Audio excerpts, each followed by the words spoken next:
d'Ousmane Sonko déjà réintégré nañ ko de un bi topp ñu daal di ko installé ko mu nekk le nouveau président de l'Assemblée nationale du Sénégal. waaw aji tey je pense bien que ne comme ni ko sénégalais yëpp gisee on vient encore de vivre tey des situations inédites dans ce pays. Je pense que ne Ousmane Sonko respecté wul sénégalais yi. Ah bon? Respecté wul sénégalais yi respecté wul tey la constitution respecté wul les lois.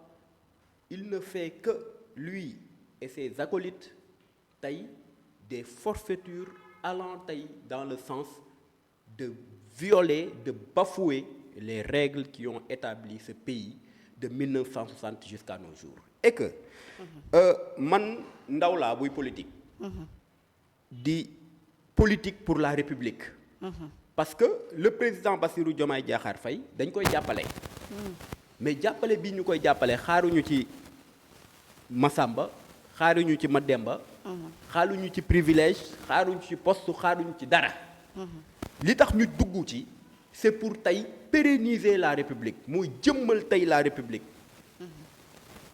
donc jàpp naa ne tey combat bii nii combat la boo xamante ni ñun dañuy sommer parce que le président l'a fait. liñ naan tey paaka la kenn du ko jiitu ci mbaram. saisir na conseil constitutionnel. te conseil constitutionnel rek la ñuy déglu parce que li ñu jàpp mooy tey. ubi societas ubiis loolu la grec yi wax. toute société est régie par des normes. Normalement. Et que nul n'est au-dessus de la loi amul. léegi nag conseil constitutionnel la ñuy déglu incha allahu rabbi te li ma gëm mooy tey day joxe tey décision à ce que tey ñu déloger ce gars-là foofu noonu mu toog parce que du place am parce que lii mu def dina tax tey man bu ëllëgee ma xool tey fu ma neex ci réew mi ma ne waaw fii laay installé wu. sans droit ni titre. Ok. Parce que Ousmane Sonko ne bénéficie pas encore une fois de statut de député. Il faut qu'on le dise. Ah lu tax. Aji dañu nekk li may wax nii ba président Bassirou Diomaye Diakhar Faye jëlee nguur gi en 2024. mu jël nguur gi tabb Ousmane Sonko def ko premier ministre. ci mbaaxam ak confiance bu mu amoon ci moom. ba mu ko tabbee def ko premier ministre ñu xam ne tey lu waay ñàkk xam parce que c'est pas difficile. il suffit pas que nga nekk tey un génie il suffit pas nga nekk un juriste pour mun ko comprendre ay texte la yoo xam ne dañ koo bind. ku mënul lire ñu liiral la ko nga xam ko. c'est l'article 54 de la constitution boo xam ne dafa wax clairement que ne tey munoo exercer ñaari fonction à la fois notamment tey ngay exercer tey fonction boo xamante nii fonction député la et en même temps fonction dans le gouvernement. waaw mais daf ko suspendre waa kay c'est fait loo ko c'est déjà réglé na mënta gaa yow. waaw moom laay expliquer moom moo tax ma ne la tey du tey Ousmane Sonko fa mu toog amul titre de député pour mun a toog ñu koy def président assemblée. mais jóge na ministère nekkatul primature kay actuellement amatul benn. waaw mais non c'est pas aussi simple que ça. c'est pas aussi simple que ça. mais loi bi joxul non aji s'il te plaît baal ma may expliquer la. ok allez-y. dafa dañ ko fa tabb def ko premier ministre. loi bi ne carrément munoo tey doon premier ministre ba pare doon député. ci loi boobu noonu constitution moo wax loolu mais tey boo dee xool loi organique yi par exemple le règlement intérieur de l'Assemblée nationale à son article 123. mais daf ko wax clairement mu ne carrément yow mi nga xamante nii tey dañ la tabb nga nekk ministre wala nga nekk ku mu munti doon tey ci exécutif bi munoo nekk en même temps député te loolu bu amee da ngay tey déposer sa lettre de démission wa ilaa nga conserver tey sa mandat de député léegi nag ñu ne la may nañ la 8 jours pour que nga def loolu 8 jours yi bu matee que nga déposer wala nga ñàkk déposer yow tey bu fekkee da nga rester tey ci sa comment dire fonction tey nominative boobu noonu te démissionné woo dañ lay jàppee comme que ne tey yow assemblée moom génn na la ci boppam. ok mais Mountaga Ousmane Sonko keroog bi ñu installé assemblée doyen Alla Kane dafa wax ni jot lettre de démission bu Macky Sall jot aussi lettre de suspension bu Ousmane Sonko kon je pense que wax dëgg yàlla comme da ngaa suspendre heure bu ne ba bëgg a ñëwaat war nga mën mais xam nga nag aji nga baal ma mais tey doyen Alla Kane mag la kilifa la. te ñun Sénégal dañoo tàmm wala boog dañoo am yaru tey di wormaal ay kilifa. sinon ma ne ko mook Ousmane Sonko ñoo yam. parce que doyen Alla Kane moo wax devant l'hémicycle Ousmane Sonko wax tey. ci biti. ci micro RTS ne carrément je suis venu déposer ma démission loolu ñëpp dégg nañ ko donc tey Pastef je dirais pas tout parce que bu ñu nee Pastef président ci la bokk. mais dama ne mais la parole ne compte pas li compte mooy que ni lettre bi mu déposé c'est pas une lettre de démission mais une lettre de suspension la déposé. waaw moom laa kon ay waxam. mais munul déposer lettre de suspension aji.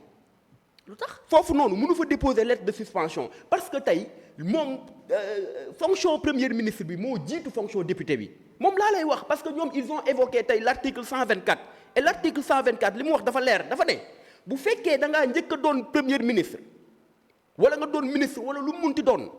avant ngay doon député.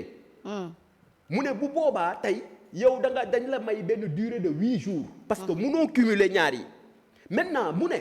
bu fekkee tey yow da ngaa doon ministre nag ba pare député bi dab la est-ce que yaa ngi may déglu aji parce que affaire yi dafa sew dafa ne bu fekkee dañ laa fal élection ñëw nga bokk ci liste yi doon député donc cela veut dire que yow député bi da laa dab mu ne bu boobaa benn nga ciy tànn te bu boobaa da ngay soit da ngay démissionner ci sa poste boobu ñu la fal conserver poste député bi wa ilaa tey ñu may la 8 jours nga xalaat mais 8 jours yi bu matee da ngay tëb d'office léegi nag bokkul ak li nga xamante ni da ngaa doon député ba pare président xool la ci biir hémicycle bi tabb la fa boobu dañ la naan da ngay dem nga matal liggéey boobu ba pare suspendre tey sa mandat boo paree nga ñëw récupérer ko c'est que Pastef au fait ñoom ñan la ñuy nax parce que ba pare li ma ci jaaxal ay au fait je dirais pas mooy ñi nga xamante nii parce que du Pastef yëpp. comme li may wax tey souvent le président de la République mu nga biir Pastef. Pastef li président wax man loolu laa gëm. que ne dañu war a xoolaat seen bopp. sinon tey parti bi fii ñenn ñi di jëmale ñeneen ñi. non gëm naa ne du baax. Ah bon? Parce qu'ils ne sont que dans la manipulation, ils ne sont que dans la forfaiture, ils ne sont que dans l'illégalité. te aji il faut que tey moo ko j'appelle tous les Sénégalais à ce que tey Ousmane Sonko bu ñu ko bàyyee ci assemblée bi loi bu assemblée voté bu ci kenn jaar. waaw tax bu ci kenn bañ la ko jaar. non si bien sûr parce que ces lois là sont illégales parce que assemblée générale bureau bi dafa illégal le président de l'assemblée générale. De l'Assemblée nationale du moins a une illégalité totale. Ok. Parce que il n'est pas député. C'est un intrus dans l'Assemblée nationale man maa ko wax. Ousmane Sonko est un intrus qu'il faut sortir par A ou par B. léegi nag le président de la République ñun moom la ñuy déglu. te moom ci mbaaxam ak ci yaroom ak ci teeyam ak ci tey respecter les chartes. moo tax tey mu saisir le conseil constitutionnel. D'accord saisir boobu noonu dañ ci ñëw mais. bu ñu taxawee un peu ci la moo nekk l'installation de Ousmane Sonko aussi est-ce que tey vraiment lii di xew est-ce que du jëm à une cohabitation je ne dirais pas douce comme mais cohabitation forest boo xam ni mën na ubbi moom ab guerre entre moom ak Diomaye. waaw bu fekkente ni si deal amul seen diggante parce que ce qui se passe. non fii deal amu fi li muy nur mooy que ni comploter sur le aji Sénégalais. aji fii deal amu fi. deal amu fi dara amu fi. fii li fi am mooy benn nit boo xamante ni tey dafa jàpp ne. tey la loi elle est personnelle alors que la loi elle est générale impersonnelle li fi am tey mooy benn nit boo xam ne dafa jàpp ne moo gën ñëpp benn nit boo xam ne dafa jàpp ne tey il est indispensable looloo fi am muy Ousmane Sonko mais fii dil amu fi baare yëgoo amu fi lambisoo amu fi parce que bu ko amoon ñun ñi nga xamante ni tey dañuy jàppale président tey ñun ñoo njëkk a génn ci loolu mais loolu amu fi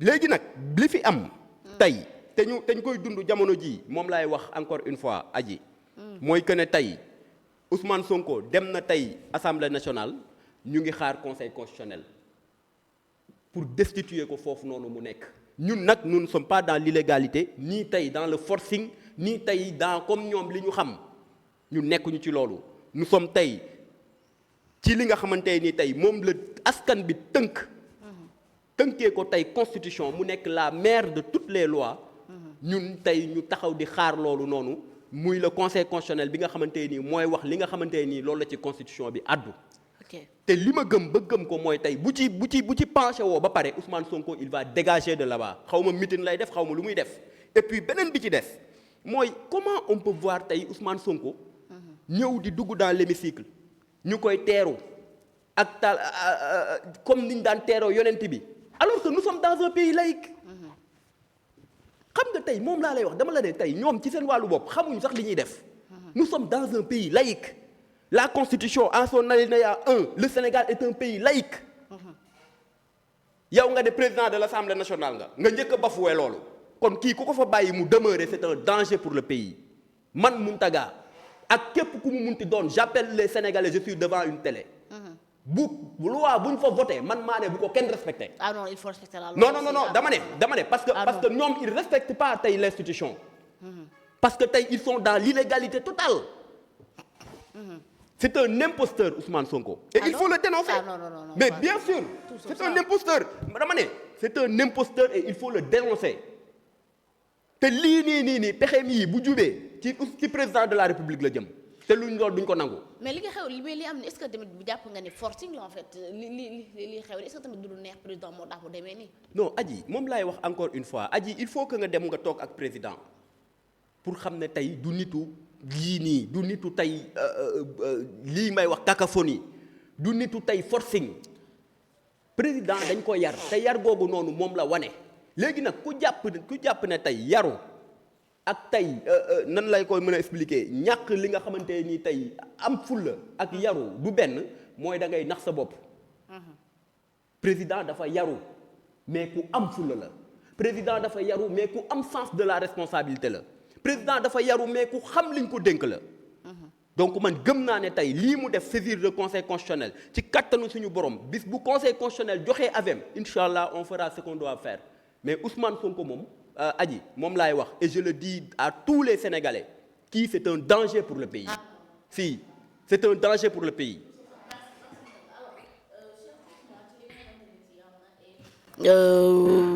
Li nga xamante ni si mu ngi comme la question que